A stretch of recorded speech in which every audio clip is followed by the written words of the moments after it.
Алгаморд Баатар хэмээн олноо алдаршсан энерхэн бол Лодонгийн Дандар.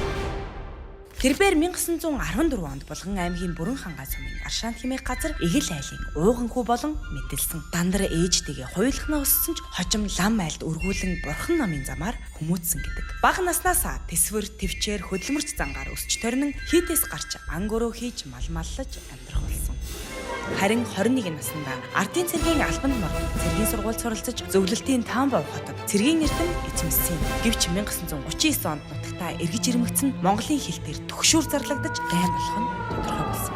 Ийхүү залуу тэслэгч Дандар Тамсхийн 6 дугаар дивизийн 17 дугаар мордгороо хүдэртэн халах голын дайнд баатарлагаар оролцжээ. Тэрбээр цэргүүддээ байлдагч та сэлмэ чангаатгаж мордох түн Монгол морь хурдан бөгөөд манай цэргийн сэлэм хурц их орныхоо төлөө ураа хэмээн зоригжуулдаг байж. Удалгүй дивизийн захирагч нь амирагдж Дандар харин түүний үүргийг биелүүлж эхлэв. Халах голын дайнд өөрийн удирдах чиглүүлэх чадвар зэвсгийн эрдмээр гайхагдан Монгол зөвлөлтийн цэргүүдийн дунд төдийгүй дайснуудынхаа дундаж алдаршсан гэдэг. Тиймдээч түүнийг Алгаморд Баатар гэж ард олноороо нэрлэсэн юм. Түүний Алгаморин дайны үед 4 удаа шаргацсан ч эзнээ хизээж орхилгүй. Галын дунд давхиж явсан хэмээн дайчид нь дурсан эрдэнэ.